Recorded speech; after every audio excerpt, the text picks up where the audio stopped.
Chris, a few nerves at the end there for you? Yeah, right through the game, to be honest. Especially, it's not good policy in elite sport, certainly not in the AFL, to go in hoping. And I was pretty sure what sort of game that we were going to be confronted with when expected it to be tight, and that's the way it played out. And I thought we were pretty good early in terms of our pressure around the ball, and it was just our execution that was a little bit off.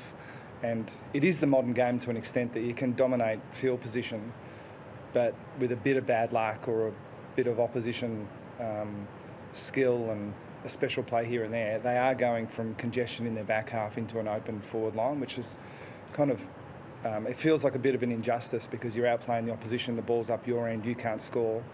But then when they do get it through, they've got a really good look. And I thought it was a bit of a counter-punching sort of game.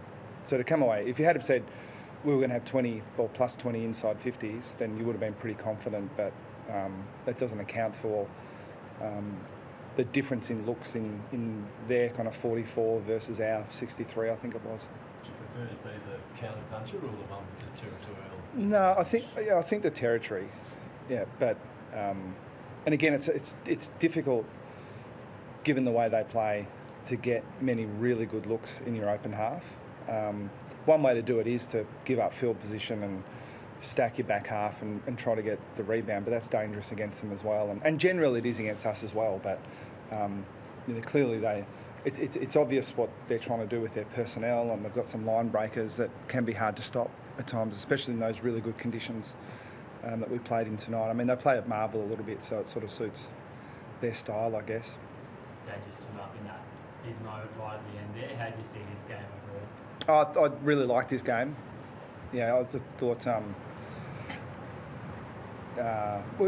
we hold their midfield in high regard, and especially Steele. I think he's a really good player, and I'm not sure how often they were next to each other, but that contest seemed really strong to me. And we were confident with Paddy's pre-season that he was, at least going to give himself a chance to play as well as he ever has. And it was a really good sign for us that, I don't know, it was a shot for goal, but there has been versions of Paddy in the past where he's been a little bit limited, that he just would have been too fatigued to make the distance with that shot.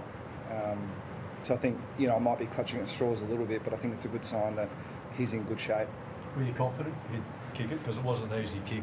No, there wouldn't be many players in the comp that would back themselves to even make the distance in that situation. And it was an interesting decision, because it is one of those where if you take the long shot and it's rushed through and the opposition get the ball back, it can be hard to defend. But he backed himself to kick it, and that's why the great players are the great players. Would you have preferred him to maybe take a more percentage shot by chipping the ball around, or were you happy for him to take the shot? Oh, well, I mean, to my eye, and I haven't looked at the vision yet, but they took that out pretty well.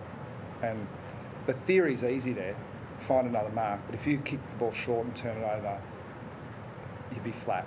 So, I think that's why I'm describing it as interesting. It wasn't straightforward, but just to have the confidence, for him to have the confidence in himself to go back and take the shot was a good sign. Pretty happy with some of your younger guys as well, Dempsey and Broon in particular. Yeah, especially Tanner had a little bit of an ankle issue that kept him off the ground for a long time in the first quarter. I thought he was fantastic. I thought Jai Clark was really good too. He's played one game, but he only played 20 minutes in that game before he got hurt. So this is really his full game of AFL football, and I just thought he looked like he belonged out there. And Ollie Dempsey, again, has forced his way into pretty much a team that doesn't have many injury concerns. So that sort of speaks to his pre-season. And yeah, we think Holmes might have been the most obvious one of all. He's not a very young player at the moment, but he's certainly not an old one either. So yeah, hopefully we're developing a group of players that can play together for a long time.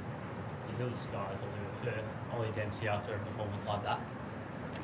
Yeah, I do, but I don't want to put too much pressure on him. We know what he's capable of. In terms of he's and again, I hesitate to say this, I want to say he's a complete player, but he doesn't have too many parts of his game where you look at him and think you've really got to get that up to AFL standard. But, he got plucked out of Old Carey amateurs. Like, he played basketball and volleyball. He's still early in his football journey, much less his AFL journey, but he does have some special attributes that are nice to have on your list because they're hard to coach. He looks pretty cool.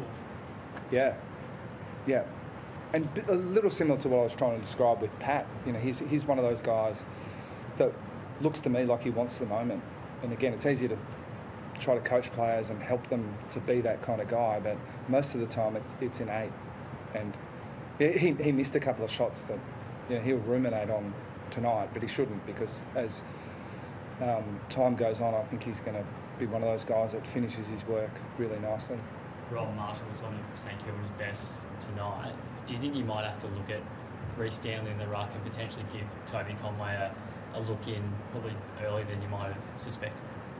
No, we always plan to get Toby in early, but he's a classic example of a 208 centimetre ruckman who's played 10 or 12 games in his 2.5 years at the club, so we're not going to rush him through, but we're looking forward to getting him into the team. But like a few players on our list, he's just not going to play week in, week out for us. But yeah, it's not a surprise that we didn't think, I forgot Marshall's a good player. Like, he just played kind of the way that we expected him to. But I still thought, again, but the players around the ball, if one team's plus 20 inside 50s, the stuff around the ball hasn't gone too badly. Usually Max Holmes playing in defence, and the speed he brings to the game, and seems to have a lot of poise as well for a bloke who's playing first year in defence. Yeah, he's not in my mind, an athlete. He's a track and field background. He's not an athlete who's learning how to play footy. He just looks like a footballer to me, who's got some nice athletic talents. He's just great penetration in this game. Yeah, he was influential tonight, we thought. But again, so we've been watching him through the pre-season and sort of played the way we expected him to play.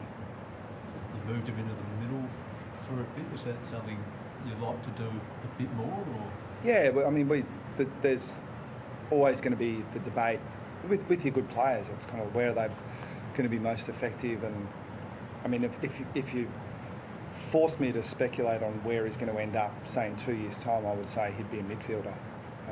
But it's always nice to have those guys that have the flexibility to play in other spots. Great to see Sean Manners' game as the sub came on a bit later and nearly bobbed up, kicked that goal late at the best. Yeah, it would have been nice, wouldn't it? Like, he's got some real energy. It would have been fitting if he could have tipped over one of those goals, but it's a great story, full stop. But I tend to be more pleased for the guys that he would have been up and about and bubbly if he didn't get a game tonight. He's one of those guys that everyone's happy for because he's happy for his teammates, and you can just see he's relishing his chance. I'm sure in part he's kind of thinking, what took an AFL club so long to get me on their list? But that's fair, I reckon. Has to break any team rules for that goal? The one on the boundary line? No.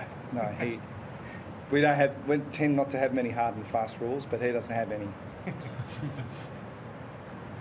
Steve subbed out of the game. What was the reason behind that? Was just more that he had a quieter game? No, he was just cramping so badly that we didn't think he could play the way he normally does, and it just makes no sense we actually were trying to get Sean Manor in a little bit earlier, but there were a few little bits and pieces, Tanner, and we just wanted to make sure. And it's frustrating because it sort of the time from when you decide to get him in to the time in actually where he actually gets on the ground tends to be longer than you'd like. But he came on and had an impact. But Tyson was just cramping, so it made no sense to have a fit and fresh Sean Manor sitting there while Tyson was cramping. No injuries? No. No worries. Thanks a lot.